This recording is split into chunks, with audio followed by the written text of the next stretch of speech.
Well,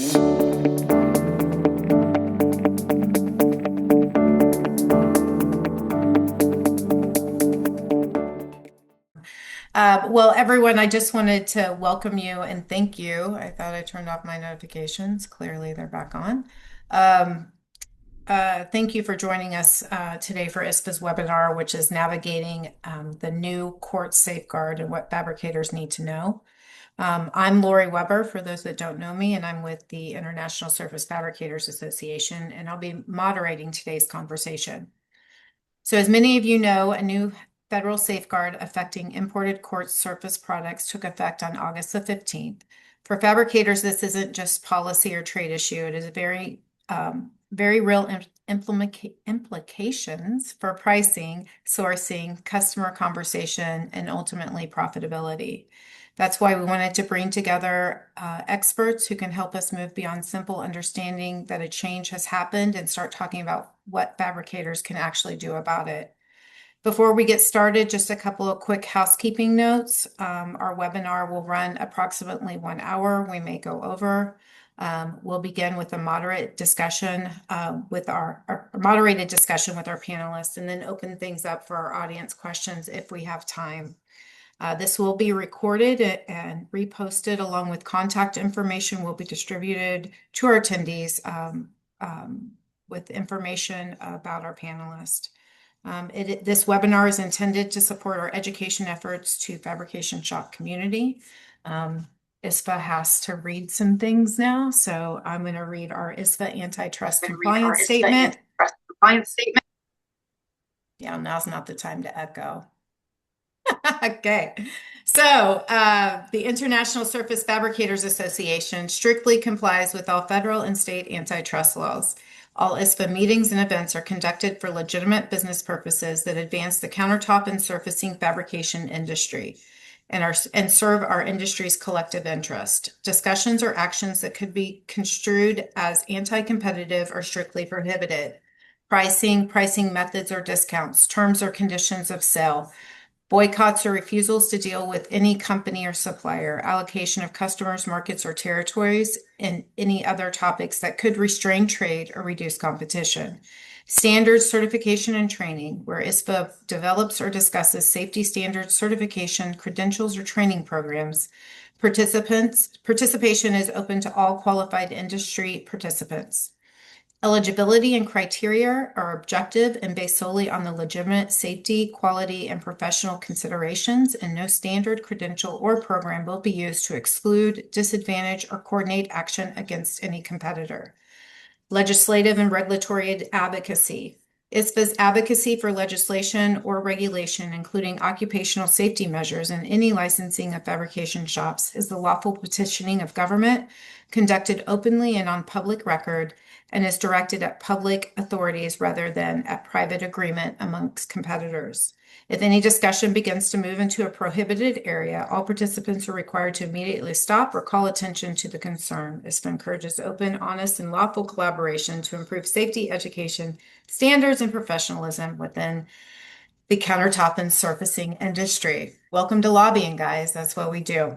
All right, so I'm gonna thanks, John. Look at the sweat wiping off his eyebrows. Yes, right. So I want to introduce, we're very fortunate to have 3 experts joining us today, each bringing a different perspective to the conversation. First, we have Anthony from Milia Marketing. Is that pronounced right? Milia. Milia. Got it close. I'll accept it. off on that. Anthony will help us look at this from a marketing and communications perspective. Particularly how the fabricators can communicate pricing changes, product changes, and uncertainty to customers without damaging trust or putting themselves immediately on defense. Thank you so much for joining us today, Anthony. Thanks for having me. We're also joined by Jon from Kaplan Consulting, our ad last week. Thank you for joining us. He will help us look at the broader business implications of what's happening and what fabricators should be considering as they evaluate their operations, sourcing, and response to changing market conditions. Jon, thank you for being here. Yeah, glad to be here. Thank you. Yes. And finally, we have Mark from Synchronous Solutions. Mark is going to help us tackle one of the biggest questions we know fabricators are asking right now. When costs change, how do we make sure your pricing changes with them so you're not absorbing those increases and slowly eroding your margin? Mark, thank you for joining us today. Thanks for having me. Great to be here. Yeah. So, part one, we broke this down in parts. I say we, but I want to take a moment and thank Michaela on the call. She is our has moved into our role of chief of brand, and she's done a great job. And she is put together the outline for us today. So, thank you, Michaela, for that. So part one is, what does the change mean for fabricators? I want to start at a fairly high level, and then we'll work our way into some of the practical business decision. Jon, let's start with you. There has obviously been a lot of conversation surrounding the August 15th change. For the fabricator who has heard about it, but may not completely understand how it could affect their business yet, what should they be paying attention to right now? I feel like I'm the presidential election, so should I be careful with how I choose my words here? That's on you. This is ISPA. Well, it's an interesting time, and I think we're going to get into this a little deeper during the conversation. But at the end of the day, we still got to first understand what that means, right? We're hearing that there's a mechanism. There's a intro. We'll call it the quota, right? You can correct me. 25% quota, and then if it goes over quota, it's 50%, right? So what's that mean? And we really need to understand what that means for our business first. First, what I like to say is you plug the hole in the boat, you bail the water out, and then you row it forward. So first, let's plug the hole in the boat and really understand what that means and what that means to your business. So if I had to give an action item right away, first take a look at what your open quotes are, because that's what you're committed to your business, right? So if you're looking at that, for example, if you're a $6 million fabricator and you look at your backlog and you might have a month and a half of backlog, what's that mean? That means you got about, I don't know, 750 grand worth if you figure that out. And we could go through the math, but you guys could trust me on that. Mm-hmm.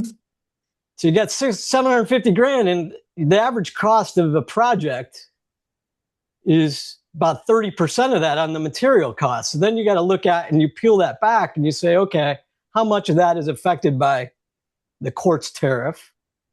Understand what that means. That's your exposure. Okay. Is that material? And then apply it to what that means. What's that cost to you? That's what I think you should do right away. So it's somewhere around your margin might get eroded if you don't address that right away. It's going to cost you, in that scenario, 35 grand or so. Okay. And so then that could keep recurring. So you got to make some pivots from there. So that'd be the first thing I would do, is I would plug the hole in the boat. Understand what that exposure is. Yeah.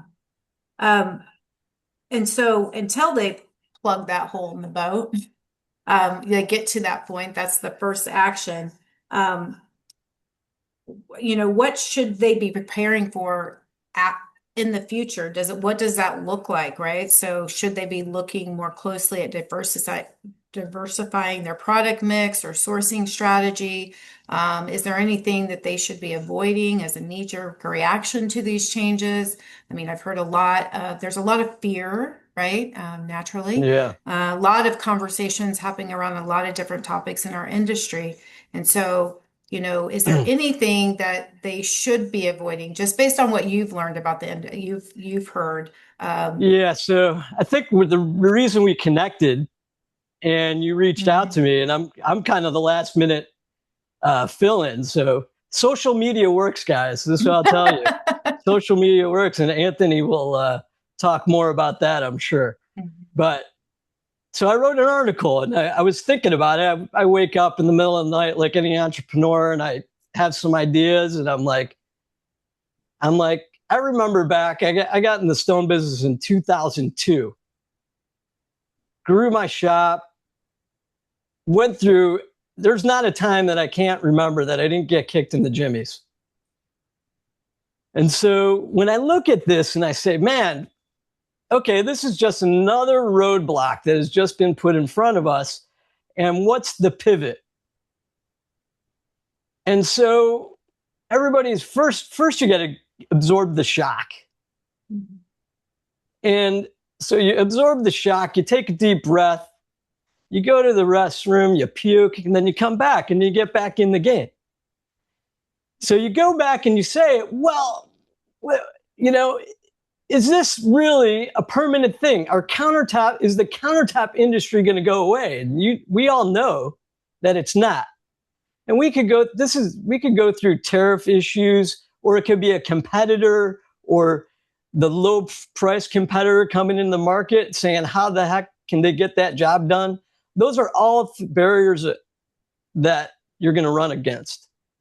So what I'd say is, first think in your mind, this is just that habit of that product line, or what we need is just a habit. And so it's going to change. So we have to think about how to pivot. And I would say, you know, look at all the breadths of product lines that are out there, understand what that means, and then take control. Don't let it control you. I like that. Take control. Don't let it control you. That's a t-shirt right there. Quote of the year. Let's go. There you go. Yeah. And so what are those conversations that look like that they should be having with their suppliers right now? Yeah. So that's interesting, because what I would say, it's not one size fits all. I would be talking to all the suppliers and how they're addressing it. And I'm sure I'm hearing a lot of different things out there, but I'm sure they're all addressing it in a very different way. That doesn't mean that price isn't going to go up, or they're going to take advantage of if they had a local source. But I would understand how they're approaching it, how long it's going to be, and I would try to get it in writing. And if they want your business over the next amount of years to be your loyal partner, they're going to give you a commitment, and a commitment in writing on how to go forward, because you have to use those numbers to then approach the business or the industry or your customers properly. Whatever mix of customers you have, direct to consumer, builder, remodeler, architect, designer, they're all going to have different wants and needs, and you got to be able to tailor those programs. So you have to have a commitment from your supplier, and that's when you know who your real partners are and how you're going to approach it. Awesome. Thank you for that, those comments. I'm going to move over, and I'll take you off the hot seat for a minute, Jon. I know it's a little uncomfortable. Ooh, man, this is tough. Talking to our customers about pricing changes. I'm going to bring Anthony into the discussion. Understanding a price increase internally is one thing, but explaining it to our customers is something completely different. Many fabricators are already working in extremely price sensitive environments, as we know. And if material cost increase or a shop needs to adjust pricing because of these changes, how should they communicate that to their customer without making it sound like an excuse, which it really is? Yeah. But I'm really curious to know, your perspective on that. Yeah, great question. And I think it starts with internal team alignment around how you communicate as a company. And I think it comes down to the order you say things in as well. So start by telling them why the price changed before you get anywhere near the actual number, because that's the piece that makes everything after it land, right? So give them the number. Instead of saying that we might have to raise prices, tell them what it is. And then the part that people skip, hand them something with what they can do about it, whether that's locking in a price on material that you've already got at the shop, or pointing them toward a different quartz line or other material that's closer to their old budget, or resetting expectations on new budget and pricing options, right? If you skip that last part, you've just delivered bad news and you just left them sitting with it. But if you include it, you've actually helped them, overcome a potential problem of providing alternative options. And I go a step further too. So before this conversation really ever comes up, is sit down with your team and pick 2 or 3 backup material options for whatever your highest volume colors are. So when a customer's stuck, you're not scrambling for an answer and you already know exactly what you're going to suggest, and offer it even if they don't ask, because that's something that we're seeing shops do right now, is presenting a plan B or plan C alternative alongside that original quote instead of waiting to be asked for that alternative. The last thing that I'd say to that is that we're also seeing shops shorten their quote windows too, which is moving from that old 30 to 45 day quote expiration down to about 7 days. And we're seeing that right now in response to this announcement, right? And so that does 2 things at once, right? It creates some natural urgency for the customer to make a decision, and it gives the shop more flexibility given how fast things are moving right now. So it's worth considering. If you don't have a quote expiration in place, worth considering adding it. If you do have one, worth considering shortening it. And then last piece that I'd add is getting this into your email right away and building out, 2 or 3 different email templates, a text template for your reps as well, so nobody's writing an explanation from scratch every time the first customer asks. Yeah. Wow. Great piece of advice. I like the starting with the why. So that's amazing. And then your team. So setting your mission first and then your team second, and then you move out to the customer, right? So great advice. But can you explain how much, sometimes I'm an over explainer, right? So I say a lot of words. I get accused of that all the time. But how much information and how much detail does the customer really need on the other end? Do they want the information or just do they want the facts?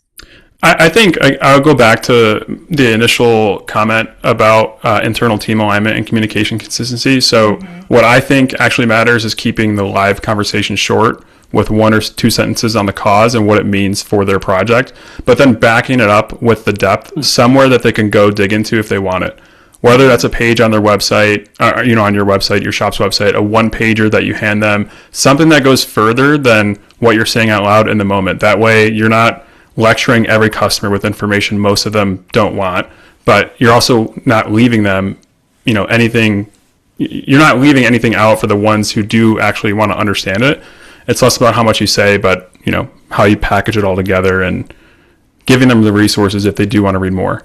Yeah, exactly. So not too much information on social, but just enough to get them to the page that gives them everything, right? Awesome. One of the things that, I continue to hear is we're tired of talking about tariffs and safeguards and costs and all the things. Does the fabrication shop mention that, or this is just our new pricing? Do they need to go, how much detail do they need to go into that? Just direct them back to the site, or,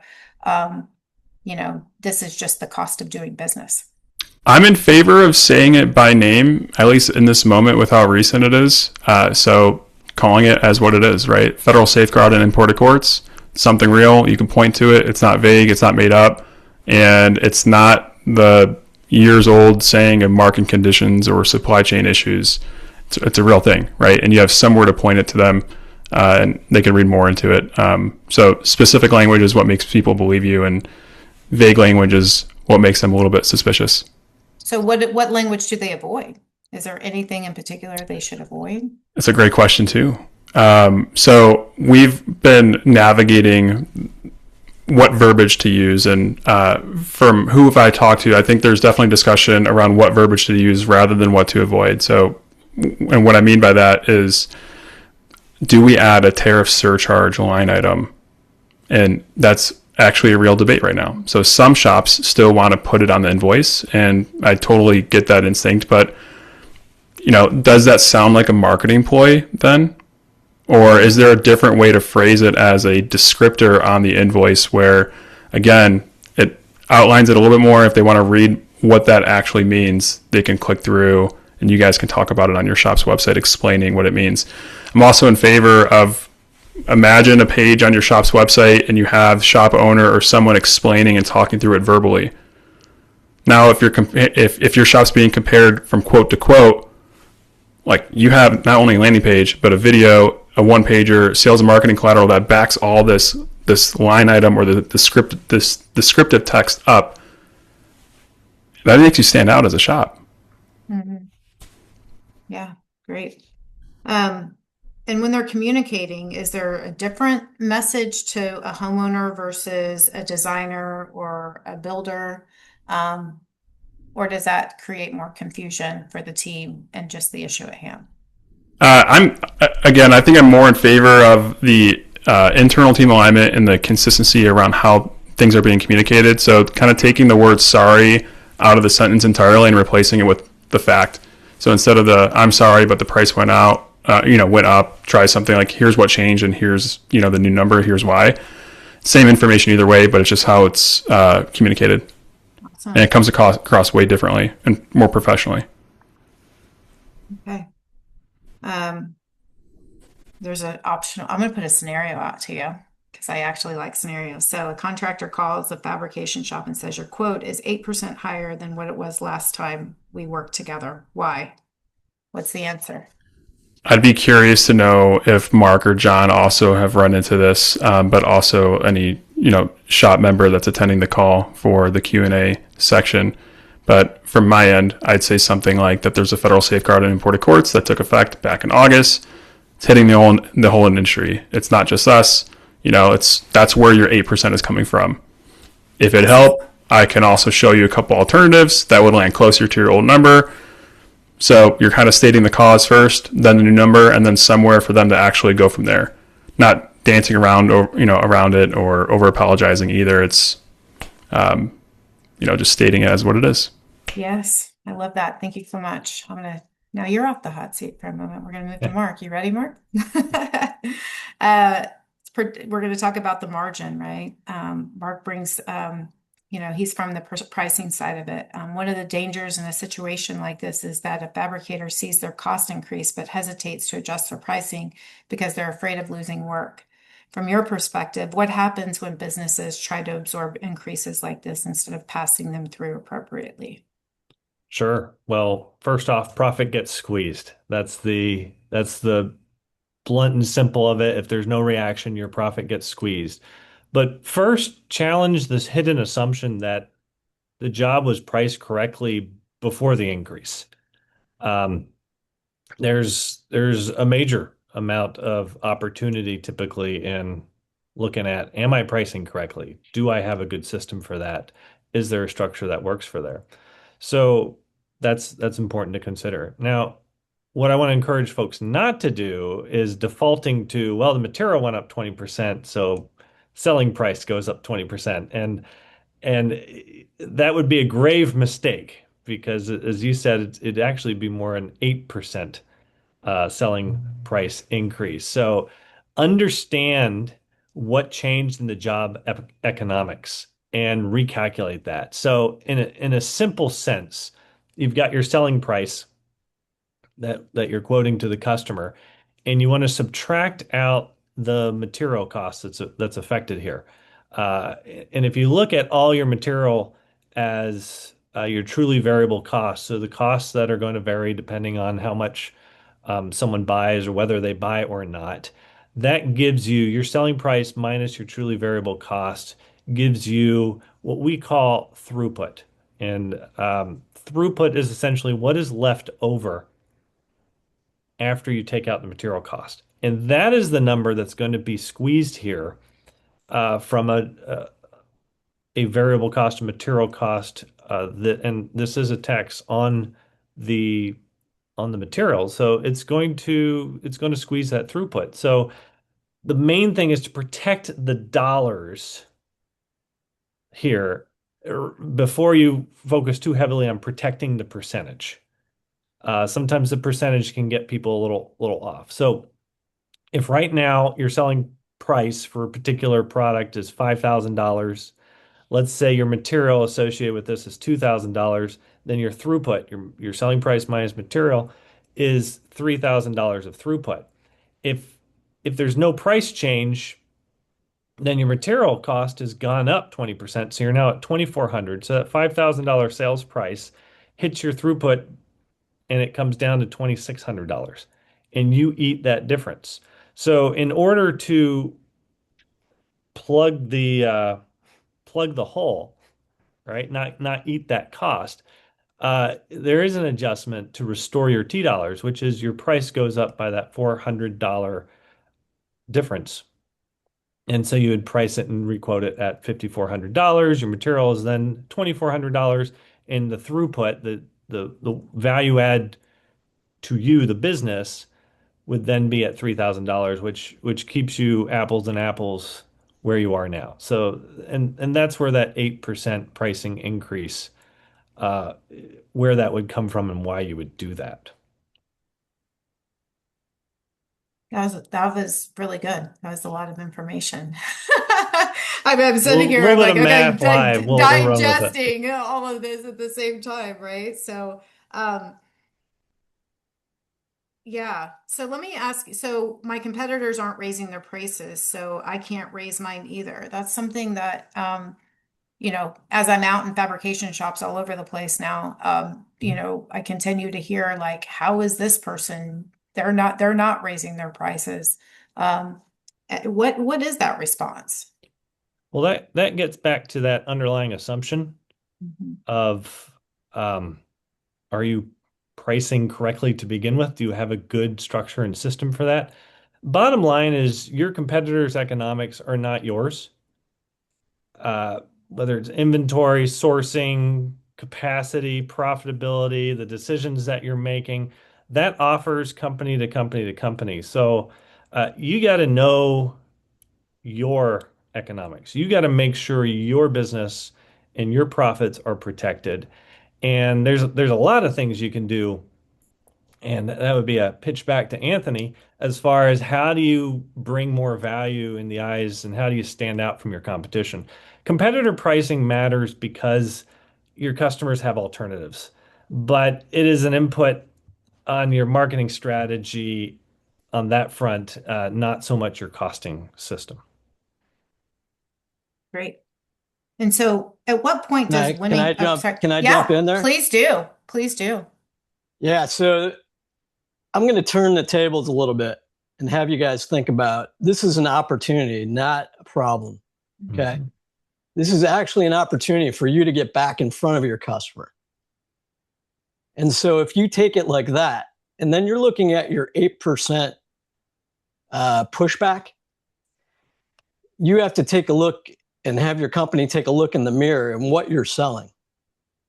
Because they're focused so heavily on the price and they're focused in on the 8% price. So I'd say take a second gut check and look in the mirror and what's your value proposition that you're selling.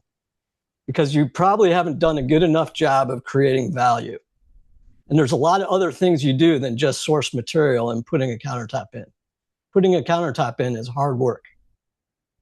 There's a lot of moving parts. That's what's challenging in our industry. And there's a lot of variables. So if you're looking at quality, service, or price, you can't have all three. So before you address the price, you use that opportunity for that challenge to then talk about the other two aspects to make sure that's important to them. And then you go in and address the price, which I think these guys have addressed very well. But I would say, but let's try to figure out the other two components along the way. I would agree with that, and just adding to make price irrelevant from one of my favorite authors and mentors. And that's starting with the value that you're bringing to the table first, because if you're competing on price and your competitors are offering similar or lower priced products, that's probably the customer that you didn't want in the first place, right? Most of the people here aren't looking to be the bottom dollar fabricator. They're looking to be the best value fabricator, right?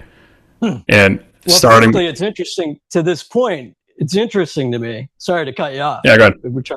Okay. Is that we have 70 something people on this call. There's 13,000 fabricators in the industry.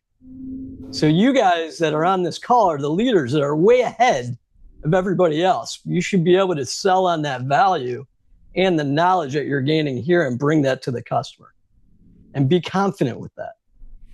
And that's just by being on this call is where you get that. So sorry, Anthony. No, it was great. Yeah. Way to cap it off, John. Right. Think in three layers: cost recovery, what changed in your variable cost there? What's the material impact? The economic requirement, what T dollars must, or what's the amount of dollars you need flowing through your system that this work must produce? Because the work's got to contribute to your bottom line. And then the one that both you guys have brought up here and is so critical is your marketing strategy. What will this customer, what's the market you're talking to? What will they value and buy? Because that's completely unrelated. What you should be pricing at is what the market values your service at. And one aspect of that is being pulled by your customers.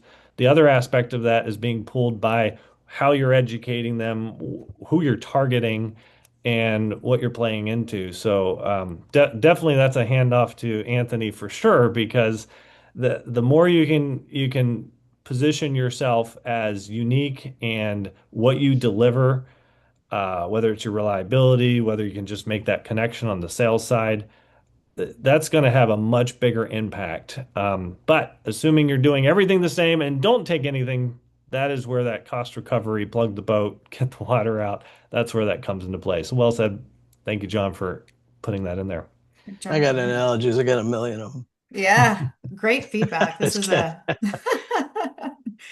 great call. Because it actually flows into the connecting pricing, sales, and operations as well. The things that, we should be looking at right now, I think that we completely just covered those, but what should the ownership or management be reviewing internally as these changes work through the market? So you did kind of touch on that, right? It's the opportunity for you to go back and have those conversations, which if anyone knows me, nothing is a challenge. It's, always an opportunity is how you look at it.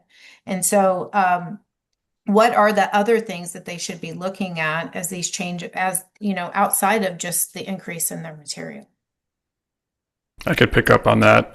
Yeah. I'm a big fan of secret shopping our own shops and from a sales and marketing experience, but I think this is a great opportunity for a gut check that you guys can run this week or next week, is calling 3 people at your company right now, whether it's your estimator, salesperson, or whoever's answering the phone, and asking each why prices have changed. And if you get that different answer back from 3 different people, that's a problem. Because it doesn't matter how your pricing model works behind the scenes, but if your team can't explain it the same way, that's where I would start, is the shop that's actually prepared, has that one pager, has a page on their website, that explanation. Everyone's already said it out loud together before a customer ever asks. And on top of that, I would say prepared shops, they have a weekly reoccurring meeting just for this. It's not a one-time announcement. It's not a one-time educational training. They built out real collateral, something that they can mail or hand deliver to their trade accounts, an email newsletter going out to both your trade contacts and your homeowner list. You're getting in front of people instead of waiting for them to ask, right? And it's every person on the staff. It's not just sales. It's actually, what's happening, what it means, how to talk about it if a customer brings it up to them directly. Yeah. Anyone else? Jon? Yeah. So you're saying what else should we look at besides just material from a pricing standpoint, from a cost structure standpoint? Yeah, there's a lot of things. So you really need to understand your business and understand all the metrics that feed into it. To what Mark was saying, you got to look at, first, let's start with the material costs, though. That's the big topic. That's why we're on this call. You should really understand, not by just category, but by SKU. So if you understand your top movers and what your top movers are by SKU or slab or color, or however you guys catalog it, you got to get a good real grip on that, because then you could shift and you can then use your sales team to then push the areas that work best for your organization. So, and then maybe revisit that. Then you need to look at your other costs, the other big components, your direct labor and your indirect labor costs. But then also try to break that down and understand the volume that's coming through your shop, and then have a good grip on what your gross margin is or contribution margin. So if you know that what you're contributing to the company, or what profit you're making per project, and if you can get down to that, or over a span of time, you're going to have a lot better comfort on making your moves or your pivots. okay? And then how you're going to market. The other thing you really got to get a good grip on that I see a lot of companies struggling with is what your open order log looks like, your open quote log, your open sales orders. First of all, understand what the financial impact of that and see if you could try to outrun that. Don't just sit back and think it's customer service if you're just eating that cost, because those guys are going to lose, and then you're going to call Kaplan Consulting to help buy that company later. As a joke, but true too, if you want. The purchase supply, I would look at my vendors and all my supply agreements. What language do they have? What kind of agreement do you have? What kind of relationship do you have? How do they what's that look like? So then you know how you're partnering with your vendors, because they're truly partners if you approach it in that fashion and not just a commodity. I'd also look at my segments, all my segments plus my material mix. So what's my concentration of my revenues? Where's it coming from? What segments it coming from? And what materials is it coming from? We got a lot of different materials out there that we can be talking about. Granite, porcelain, solid surface, all different types of categories within natural stones, all different types of surfaces that you can be putting them on, vertical and horizontal. You also have those segments. So there's all those different things to kind of then be prepared. But then the most important function that you have to get a grip on, and you have to write this down, everybody. You have to know your cash, and you have to be able to forecast your cash, because this business will eat your cash for breakfast, lunch, dinner, and dessert. So you need to understand that and be prepared. And that's how you outrun this thing and you beat your competition. Great advice, Mark. To add to an extension of what Jon said here. So, as a business owner, am I looking at that every day? Am I looking at that once a week at the end of the month when my accountant gives me my financials for the month? How often should we be looking at the job costing and margin during this significant change within your business? Certainly frequently enough to see the signal before it shows up in the P&L. By the time you're looking at your P&L, you're late. You've already got a whole lot of bad decisions that you've made. So, um, yeah, build those forward-looking measures, and that's something Jon just kind of laid out. The fabrication company is one flow system. It's not a collection of departments. What your suppliers are doing impacts your pricing. What your pricing does impacts sales. Your sales team impacts the mix of work coming in. The mix of work has an impact on your constraint and what you're able to handle in production. That has an impact on what you're installing, and that has an impact on cash. And cash is really what that is the golden deal here is we got to protect cash. So yeah, don't only look backward at the job costing. That's important. You want to get it right on the front end. And there's math you got to do. If that job costing is a complicated area, use this as an opportunity to learn it, to understand it, to get familiar with what impacts price, the price I should be charging. Should be, because it's not just about the price you should be charging, it's the price you can be charging on the marketing side, but definitely cover that base and know what that is. Build forward-looking measures. Look, if you know what your throughput is by the job, by the market, by the conversion rate of particular places that you're going, by the average that you're getting per sale, by the mix, by just what's causing callbacks and remakes, just those pricing realizations. Those are the things that the more you know, the better you're equipping yourself to be able to make a decision on, okay, this is what I can do and still meet the needs of the business. The business has to make money. That's the need of the business. If you know that you're making money, you can charge whatever is competitive, whatever the customer will go for. And you really want your sales team getting very familiar with what can production do, because that'll give them a lot more tools and a lot more focus on what they can go then do and push in the marketplace. Awesome.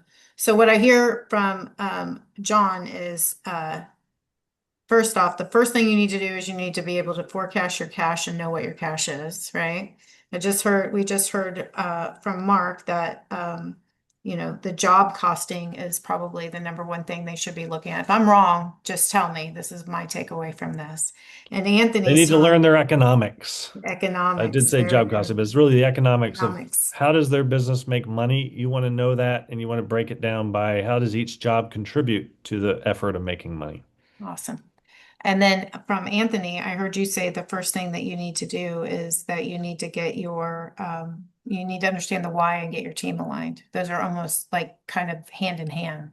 And I just say that because as a business owner or, the people on the call, it's like, sometimes it's like, where do you start? That seems like and I tell the team all the time, it is feel like we're eating an elephant one bite at a time, right? It's just a process. You just got to push through it.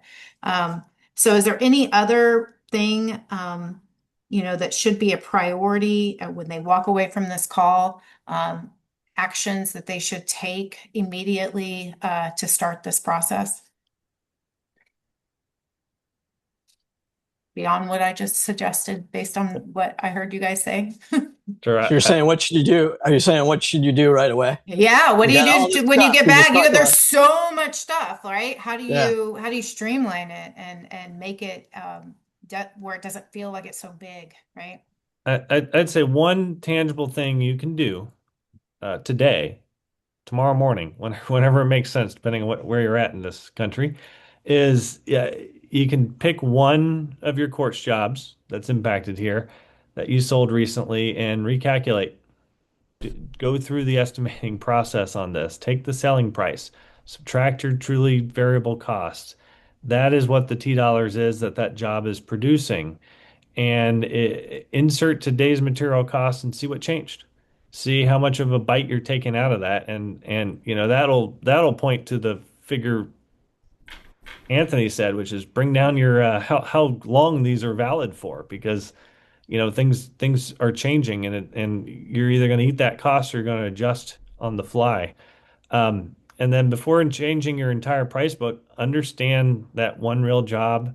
And if you don't know your numbers, that's probably the first thing this safeguard is telling you is know your numbers, learn your numbers, get the math down so that you know exactly what the impact is. And you guys are in the business of putting money to your bottom line, and you want your plan to be intact for making sure that happens each and every day, week, month, quarter, year.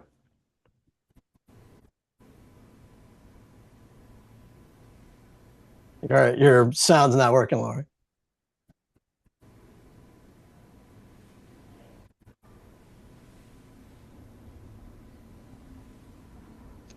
Or while she's fixing her sound, I'll kind of give some ideas. So I'd say don't do the analysis, do all those things. That's important, but don't do a knee-jerk reaction.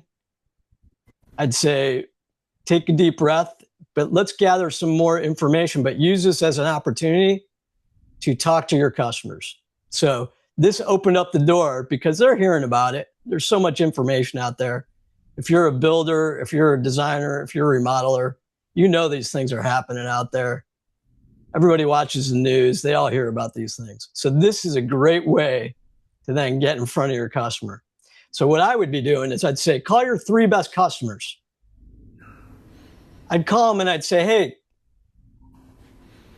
what would you do? What product would you go for? What would you specify? If your cost went up 20%, what would you do? What would you like? And just say you're gathering some information because you want to fit their needs in case there's a big shakeup. They just gave you the roadmap of how to approach the market. So that would be one of the things I would do right away in a big picture, create the relationship, further that relationship, take advantage of the situation, because now they're going to take your call. They're going to want to talk to you. I would add it to what Mark and Jon are saying. This is a big opportunity to get in front of it and get in front of it quickly with your customers, right? The action item that I would recommend is putting a standing weekly meeting on the calendar that involves your key executives, the people that are customer facing, that are hearing this feedback, and going through what you're actually hearing back from each segment. So what questions keep coming up, what pushback sounds like from those customers or from your own reps, and you're continuously updating, the collateral that we mentioned earlier in the webinar instead of writing it once and walking away. Because we're all figuring it out in real time, but what great way to do it if you're having a weekly standing meeting and talking about some of these objections or feedback in real time from your customers or your prospects. Can't hear you, Lori. Still can't hear you. Can we try now? Yeah, There you are. works. I think Gotcha. I accidentally touched the phone. Sorry, I apologize. Okay. Awesome. Are there any, I know we're talking about the immediate. One of the questions that came in today by email was, do we predict that these tariffs are going to be like something's going to change? What does it look like the 30, 60, 90 days? And I'm not willing. I don't know. I'm not God. I don't try to predict the future things. I try to deal with today. But I'm just curious if you guys heard that as well. And what is your canned response to a question like that? Well, Jon said it in so many ways. I'll say it this way: plan, don't panic. Look, avoid reacting to this change, certainly with a percentage. Understand how your business actually makes money. Understand what changed in the economics of the work. Understand what capacity that the work is consuming, because that's the biggest gap I see is folks not realizing that one job at $3,000 throughput coming through your plant um, might take 60 minutes at your constraint resource, while another one, same $3,000 throughput, will take 180 minutes. And sometimes when you start moving your mix and changing due to things like this, you'll have a very different situation occur, and you want to be on top of that and know what's that going on. So then make the pricing decisions that's the right fit for your whole business. This safeguard today is today's disruption. I'd say it won't be the last one. I think the companies that are going to thrive, certainly now, today, over the next decade, won't be the ones that predict every change. They'll be the ones who respond intelligently when that change arrives. So cheers to each of you guys on the call. And that's what this is about. It's the change occurs. What's the intelligent response? Yeah, great. Michaela, I'm going to turn to you. Do we have any questions in the chat that would need to be addressed? At this point in time, we do not. Oh, wow. You guys are doing an amazing job. Let's see. We've got about 12 more minutes. So let's let me ask this question. We've talked about a lot of different things, but what is the one mistake that could be or do you think fabricators are at most risk of making over the next few months that could harm their business significantly outside of not reacting, right? Is there one particular issue that you think that they're at most risk of making over the next few months?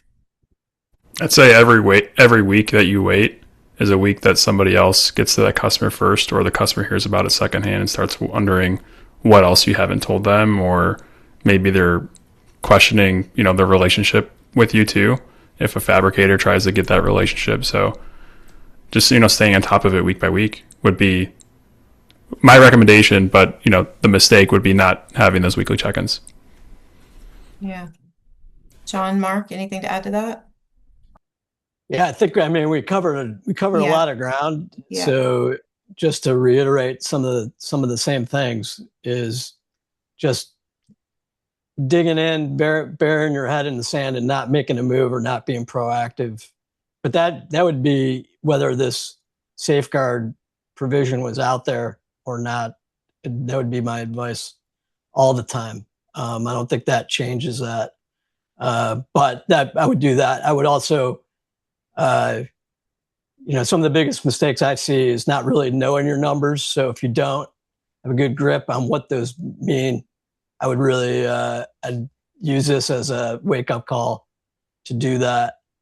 Um, again, now not just knowing uh, where they're coming from, but really what they mean, so you could do proper planning.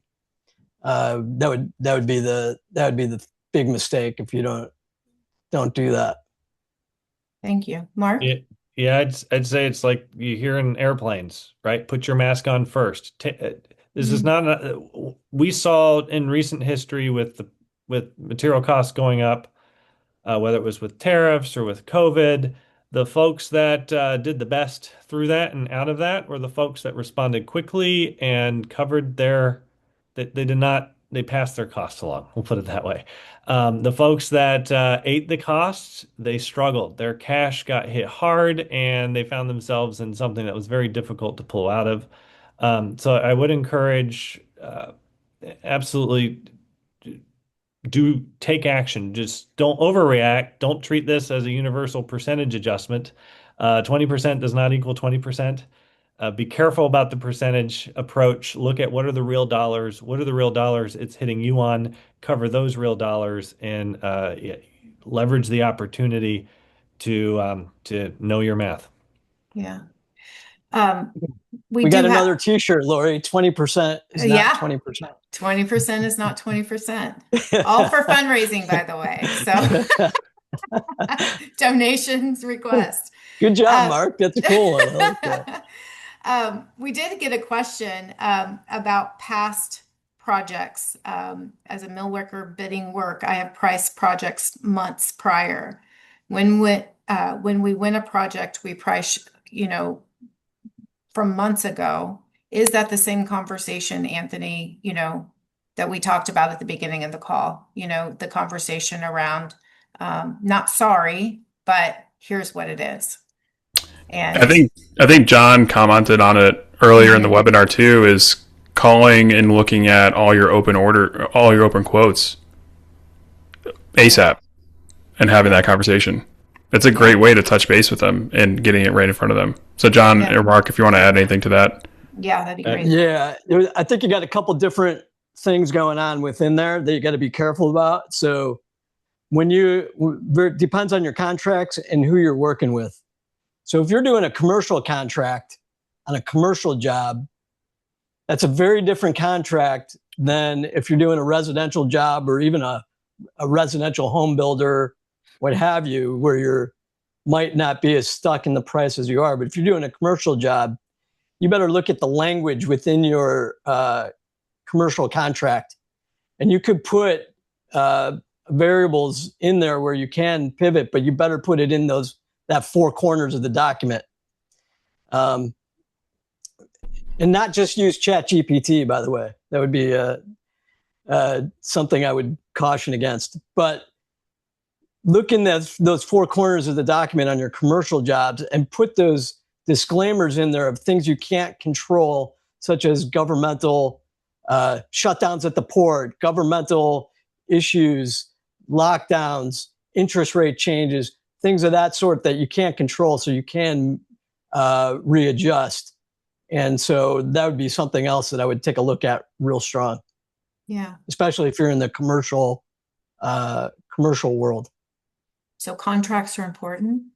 yeah. To add to Contracts are that, important. Yeah, to go ahead, add to Mark. that, if 6 months out you're looking at a project and they're ready and they commit to it, you can buy that, you can get material, or you can get the money down for the material and go ahead and secure the material. If you choose not to secure the material, you're going to eat that difference. And again, this is assuming the decision has been made through, not just a quote that's outstanding. I think you're right in that Anthony's covered the outstanding quote deal, is make sure it expires at a reasonable rate. But if someone decides to move forward, lock it in, get the material, especially when, and if you're hedging on the material is going to drop a whole bunch, that's a different game. That's a different business that folks play in. So get educated on the economics once again, and two, lock in when you can, get paid when someone agrees to that rate, and go ahead and secure that material now so that you know you're not going to get dinged by waiting. Yeah, I'd like to say also that a good leader asks for help.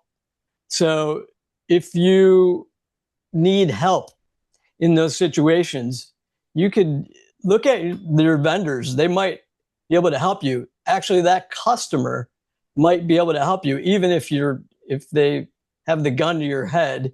There might be a good pivot where a different material they could use as an alternative that won't change the situation, because if they have a long-term relationship with you, they don't want to hurt you either.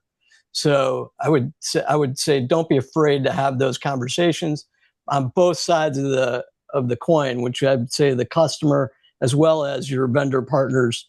They might come up with some solutions that can help you because they want you here for the long term. I like what you said earlier, Jon. You said, ask the customer, what would you do? Because that invites them. It feels like a partnership and invites them to the conversation, right? So Exactly. I think that was some good advice. Know what your win is, and then seek out their win. Yeah. There's always a win-win solution if you work hard enough to identify what it is and go for it. Just know what your win is so that you can put all your attention into talking and building a relationship and seeking the win that's a partnership. Yeah. Yep. I wouldn't be afraid. Yeah. So we have a couple more minutes. We had another question come in about containers and imports, and I don't know if we have the answer to that on this call, but there's rumors of containers setting there and no one knows what to do with them, and how to tax them. Or is that a true statement? Do we know that that's a true statement? I don't know the answer to that. I don't know if anyone here knows the answer to that, but okay. It wouldn't surprise me if folks are being cautious on new regulation and what was in process when it went through, what's retroactive, where it goes through. I just say if you're in those situations, again, don't panic. It is what it is. Right. Come to terms with that. Do the math on your business. Get some planning. Take Jon's advice. Reach out for help. There's a lot of us out here that will take some of that load off. Again, we're dealing with math. We're dealing with the most difficult part of this is the decisions being made that might change or get pulled back or whatever you might set it. But that's the world. So accept the world. Keep the plan, and don't say, okay, this is my pricing and this is what I'm doing and that's it, and never revisit it. That's that weekly cadence at it all depends on how much changing and how much you're prepared for those changes determines what cadence you need to be meeting at, how frequent and how long, and who needs to be involved. So stay frosty. Yeah. Well, amazing advice from every single one of you. I think the biggest takeaways are, we're not able to control everything. We just have to be present for it. Because if we're not present for it and we avoid it, that's not a good way to manage it. But no matter what's happening, we have to be prepared to how to respond. The cost, protecting the margins, staying close to communication, talking to your suppliers, your customers, and be prepared to confidently explain, and ask questions, ask more questions. All great advice. We have 2 minutes left, so I want to wrap up this call and thank everyone who joined us today. I hope that thank you for participating on an ISFA event as well. I think this is our most attended event that we've had recently, and so we appreciate the panelists joining us. And ISFA is committed to being the trusted source for their information, education, and resources for our fabrication community, and we'll continue moving in that direction. So we encourage everyone to stay connected. You'll receive a survey. Please give us your feedback. Is there anything else we can offer you? Anthony, Mark, and Jon's information and contact information will be there. They are great resources for our industry, and always willing to help as well. And I just once again thank you again, and hopefully you got something that you can take away and implement in your business right away. Thanks. Thanks for having me. Thanks, All right, everyone. guys. Thanks for Appreciate having me. you. Thanks, guys. Thanks. Thanks for Bye-bye. coming.